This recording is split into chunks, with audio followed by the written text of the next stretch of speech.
Salut les ferventes et les fervents marseillais. Bienvenue sur la chaîne du fervent marseillais en ce jour de conférence de presse et veille d'avant-match. Tout de suite, les infos mercato de ce vendredi. Alors, ça y est, c'est fait. Jonathan Rowe est parti ce matin en direction de Bologne. Donc, un accord a été trouvé entre Bologne et l'Olympique de Marseille. Le joueur, c'était déjà fait, lui, il voulait aller à Bologne. Donc voilà, c'est une vente de 17 millions d'euros, plus 2,5 millions d'euros de bonus et 10%, je crois, si une revente de Jonathan Rowe se fait du côté de Bologne. Donc je pense que c'est malgré tout une bonne vente, même si voilà, j'aurais préféré que Jonathan Rowe il reste du côté de Marseille et peut-être on aurait pu le vendre d'ici un an ou deux, peut-être le double, peut-être un peu moins, mais on aurait pu le vendre un peu plus cher. Mais c'est comme ça, c'est le foot. En tout cas, Jonathan Rowe est parti ce matin pour faire sa visite médicale du côté de Bologne. Donc, deuxième info qui est tombée, c'est pour Unai. Donc, Unai, c'est Giron qui est dessus et il pousse très très fort sur Unai. Ils veulent que Unai signe chez eux. De ce que je sais, une offre de 11 millions d'euros va ou a été fait à l'OM par Giron. On sait que Unai il voulait évoluer en Liga et tout, donc ce dossier devrait aboutir d'ici les prochains jours, je pense, peut-être même aujourd'hui ou demain. Euh, je pense que ça c'est une très bonne chose. Franchement, je pensais vraiment pas vendre Unai à 11 millions d'euros. C'est inespéré, hein. Je pense il fallait qu'il y ait une équipe comme Giron qui voulait vraiment pour, pour, euh, pour pouvoir avoir une offre de cette somme-là. Mais c'est franchement, c'est inespéré pour l'OM de vendre Unai à cette somme. Mais c'est super, hein. C'est super. Euh, donc si on fait le point, déjà, tu vas en Unai, on va dire 11 millions d'euros, Thiago à 20 millions, ça fait déjà 31 millions. Donc c'est déjà pas mal.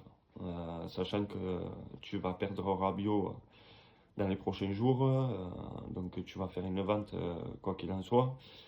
Euh, bon, il lui faut un remplaçant absolument et pas des moindres à mon avis. Enfin bref, on verra bien ce que ça donne.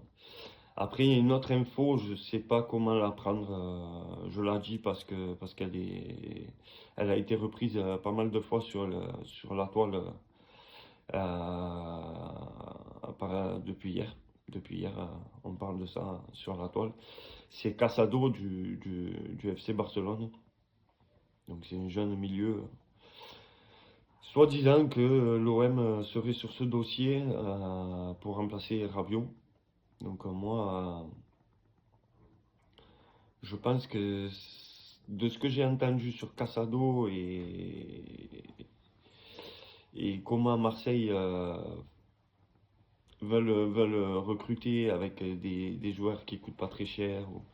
Après, peut-être un prêt avec option d'achat, j'y crois pas trop parce que de ce que j'ai compris, le FC Barcelone, il voudrait garder Casado et l'utiliser toute cette saison parce que c'est un petit crack à ce qui paraît. Donc, moi, je le connais pas plus que ça.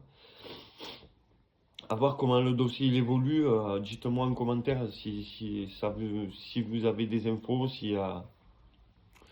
Si vous pensez que ça peut se faire, moi j'y crois pas trop. Sachant que le FC Barcelone, je crois que pour s'en séparer, il demanderait 30 millions d'euros. On a déjà acheté Peshao à 30 millions d'euros. Je ne vois pas Marseille acheter un autre joueur à 30 millions d'euros la même année. Enfin, on verra, comme je vous dis, on verra dans les prochains jours. Mais j'y crois pas trop à ce dossier. Moi, je le prends avec des pincettes, celui-là. Après, il y a un rebondissement sur Zegrova. Alors, il y a le journal Tutosport qui a écrit en première page de son journal ce matin, comme quoi que Zegrova donnerait son veto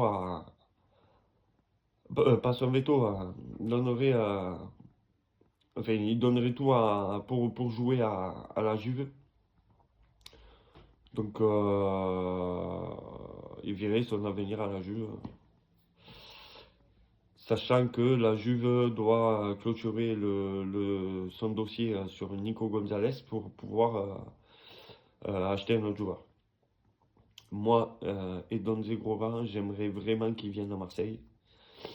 Donc j'espère que Mehdi Benassia va faire tout pour essayer de renverser la tendance sur ce dossier. Mais bon, si Zegrova il veut aller à la Juve et que la Juve vend Nico Gonzalez, je pense que ça se fera pas et il viendra pas à Marseille. Donc franchement, c'est dommage parce que c'est un joueur qui aurait pu nous donner encore plus de vitesse dans les attaques. C'est comme ça, c'est comme ça. Après, on verra bien. On verra bien dans le foot et dans le mercato, tout peut arriver. C'est pas un souci pour les dirigeants. J'espère que ils sont, euh, ils sont chauds bouillants sur d'autres dossiers qu'on ne connaît pas et qui vont nous dévoiler dans les prochains jours. Mais on verra bien. Après, il y a toujours le dossier Ordonez, mais lui, toujours au même point, ça change pas. Moi, j'ai entendu que, soi-disant, le dossier devrait se terminer d'ici ce week-end. On verra bien. Euh, mais je vous cache pas que je préférerais peut-être aller chercher un Pavard pour, pour, euh, pour essayer de donner un peu comment dire, d'élan à l'équipe avec, euh, avec un Benjamin Pavard. Je pense qu'avec avec toute sa notoriété et tout, je pense on peut aller en Ligue des Champions un peu plus serein, on va dire. Les autres dossiers sont toujours au point mort. On verra ce qui sortira dans les prochains jours. Après, hier, on a eu la mauvaise nouvelle sur le dossier Medina, qui, lui, notre guerrier, lui est blessé. Donc, lui est blessé. Il ne jouera pas contre le PFC ce week-end. Il ne jouera pas contre Lyon non plus. Normalement, il devrait revenir euh, après la trêve.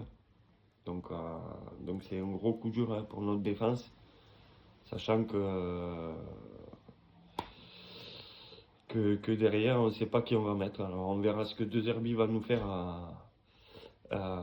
d'ici demain sur la compo, mais on verra. On verra. Il y a eu la petite alerte aussi que j'ai mis sur les réseaux, je ne sais pas si vous avez vu, sur Amin Gouiri. Donc il est sorti de l'entraînement blessé, entre parenthèses, on ne sait pas trop. Il doit passer des examens, on verra ce que les examens révèlent, mais en espérant que ce soit pas grave et qu'il puisse jouer ce week-end contre le PFC. Parce que sinon ça fait beaucoup de poisse en pas longtemps. C'est la semaine de la poisse cette semaine.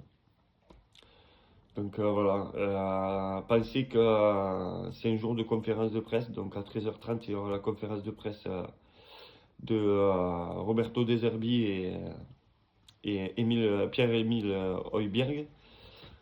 On va voir ce qui se dit sur cette conférence de presse. Moi, j'attends un peu avec impatience pour voir ce qu'ils disent et ce que les journalistes vont nous pondre encore une fois.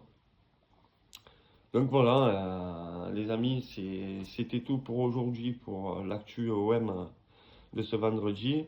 Euh, Comme je vous ai dit, pour ceux qui sont intéressés, allez voir la conférence de presse sur la page Twitch OM officielle. Et puis voilà, pensez à partager, commenter, liker la vidéo pour le référencement. C'était le fervent marseillais et allez l'OM.